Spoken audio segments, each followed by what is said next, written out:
Around this time 2 years ago, I put together a DIY slider bed made completely out of electrical conduit and maker pipe connectors. Since then, we've seen community members recreate it and customize it for their own camping rigs, which has been really cool to see. And we've also had some people reach out and say they've wanted to make it, but they weren't exactly sure what was used and what cuts to make and all that kind of thing. So I wanted to pull out the build footage, and I made a connector and cut list that you can reference, and we're going to go through and I'm going to show you guys exactly how to make it. And you'll want to stick around because there's some really important things with the cutting that I couldn't really put on the cut list that you'll want to see later in the video. So with that said, here's the connector and the cut list on the screen. You can screenshot that.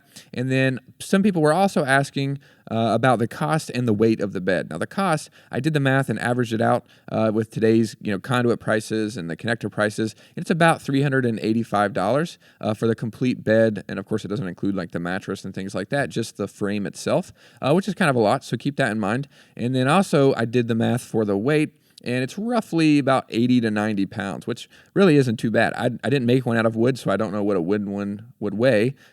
It's a tongue twister. But I don't think 90 pounds is too bad for this entirely, this bed made entirely out of steel. But with those four things said, let's jump right into the build footage, and I'll show you guys how to put it together. So what I've done is I've made some diagrams that you can download. They're in the description, or you can just screenshot the video, and you can reference those diagrams with the cut list and the connector list, and then we're going to go through the build footage. So the first thing I did when I made this bed, and I kind of just built on the fly. I didn't really have too much of a plan going into it. But the first thing I did was put together this simple rectangular frame, which is just the two long pipes there that you saw in that diagram with the short legs, and then using 90-degree connectors. And the most important part of this is to make sure the 90-degree connector is oriented in this way, because this is a key part of the slider. We're basically utilizing the hollowness of conduit to make the slider. And if you're unfamiliar with maker pipe connectors, that's our company in upstate South Carolina, where we manufacture the connectors and we ship them directly to you. And that's what we use for the build. And it's made for off-the-shelf electrical conduit that you can get at Lowe's and Home Depot and Ace Hardware and places like that. But basically, you use the 4 90-degree connectors with those pipes, those lengths in that diagram, and you make this basic rectangle to start. And it's just the same thing on both sides mirrored. And that's basically, the main frame. And that's what I did the first night that I was working on this. I basically put this together in a few days, just working on it in the evenings. And then the next part is kind of adding a support brace around the bottom. So there you can see the connectors and the lengths, and then we'll go through and look at the building. And for this, it's 90-degree connectors again, but you'll notice they're flipped over and used in a different orientation, just kind of flat now. We don't really have to worry about using the hollowness of conduit for the sliding here. This is just meant to be a brace around the bottom.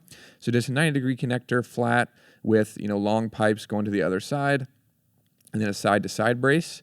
And then the most important part of this step was I wanted to use 3/4 inch EMT conduit just to save a little bit of money. And you can use the 3/4 inch EMT conduit inside of a 1-inch connector as long as you use the adapter shims that we have on the website. They're inexpensive, and you can save a little bit of money that way. You don't have to. You could use 1 inch there, but like I said, I wanted to save money, so I used 3/4. And basically just added those pipes around the bottom, and then it's T connectors on this side because I wanted to leave this side open to be able to slide bins and other things underneath, like a stove and whatever you might have to store. So this is T connectors here with the shim and 3/4 inch EMT conduit. That's pretty easy, and that's kind of the main frame put together. And then here we're going to start adding the slats. And I think the easiest thing to do when doing the slats is what I did, which is basically put them in place loosely. So I added all the connectors, and then I added the slats that are going across, and just kind of loosely had them in place, left them a little bit long, and they're sitting on top of this long pipe here on the front of the bed, as you can see. And here we got footage of that. And you can see that, like I said, they're just resting on the pipes, and they're just loosely there. And then I go through, and the reason I did it this way was to save the frustration of having to, we'll come back to this in a second, but to save the frustration of having to figure out exactly where to make it's like 18 cuts on this, instead of trying to measuring and get it perfect. Basically, by putting this loosely in place and spacing these apart evenly, I think I did 8 inches of gap in between them, and then had them loosely sitting here, and then basically just go through and use the 180-degree connector that we're going to be putting here for the slats, just put them loosely in place and then measured and or marked where they were going to be connecting, and then went through and basically just did surgery on the whole frame and just went all the way down, adding in the 180-degree connectors spaced apart. And the maker pipe connectors are made to clamp, and that allows you to basically have the two pieces separated, and you'll put it here, and you can see the slat that runs from front to back that allows the slider to go in and out, and then you've got the side pipes that connect here. And then you basically just did that all the way down, and then we'll go back to the diagram for a second, and you can see here what connectors go here. And like I said, it's just the 180s all the way down, except for in the middle, using a 4-way connector because I wanted to add a support brace that goes down, and then the T connector as we saw earlier. And basically just like I said, adding a support brace. And the 4-way is very similar to the 180, except it just allows you to have this other pipe coming down. And that's basically how you make the actual mechanism that allows the slider to go in and out. And here you can see everything in place, just the 180s going all the way down, 4-way in the middle with the support pipe going down. And on the other side, just refer to the diagrams to see the connectors and where they go. But basically, this is the actual main frame already put together. And that's the most challenging part of the build, just putting those 180s in place. But like I said, using that trick makes it a lot easier, and you don't have to worry about measuring and trying to get it perfect. You can just loosely put them in place and measure and cut that way. And I did use a power saw to make my cuts in this build, but you can totally use the handheld pipe and tube cutter to cut conduit. You don't have to use that power saw. Like I said, I was doing this in the evenings and trying to save time. But you can use the pipe and tube cutter, the handheld one, no problem. And then to put connectors together, you just need a 5mm hex wrench. So no other power tools or no power tools at all, just those handheld tools, and you can build this whole thing. Just wanted to mention that. Now, with the main frame put together, we can build the slider. And the slider is basically just building an extension frame that slides in and out of all these through pipes here. And to start, I recommend to do another trick, which is basically to do the outside pipes first and then use the 90-degree connectors to add in the corners with the legs going down. And then once you have that in place, as we'll see here, you can then kind of use that to figure out where the other pipes line up instead of doing the same thing. Like I said, instead of measuring and doing that whole frustrating process, you could just put the pieces like I did in. So I just slid the 3/4 inch conduit into all of the 1-inch pieces here, and then put the slider back in place. And that basically just lines up all the connections that we have to make. So then we just go through, add the 90 in the middle for that support leg, and then T connectors for all the rest. And basically just go down and do that and just line it up without having to measure. And I'll go back to that diagram so you can see exactly where everything goes.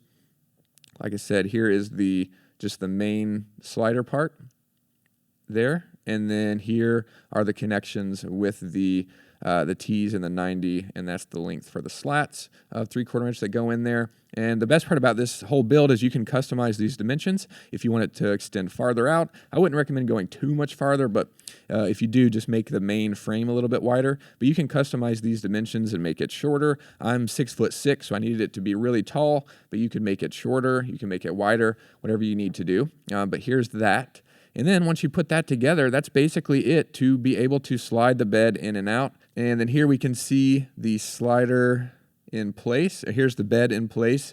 And then it just slides in and out. And we've got that extension there, which is really cool. And people were asking how comfortable it was. And you definitely want to have a thick mattress. I mean, it's made out of steel. And I used that really thin mattress, and I could feel the slats, of course. So you want a really thick mattress on there. Or if you're using cushions, we saw somebody recently made a couch that converts, and they use cushions, which I think is really smart and will work really well. So yeah, make sure to use a really thick mattress or put like a thin layer of Coroplast or something. Might make it a little bit more comfortable. But that's pretty much the build. And like I said, you can screenshot those diagrams and the connector and cut list. I'll put on screen again if you need those. And then you can hopefully customize this and make it yourself. If you have any questions, don't hesitate to reach out. You can post in the comments. You can call us directly. You can ask for me, Jake. I'll be happy to help in any way that I can. So thanks everybody for watching. Hope you found this helpful. If you did, leave a like and consider subscribing, and we'll see you in the next one.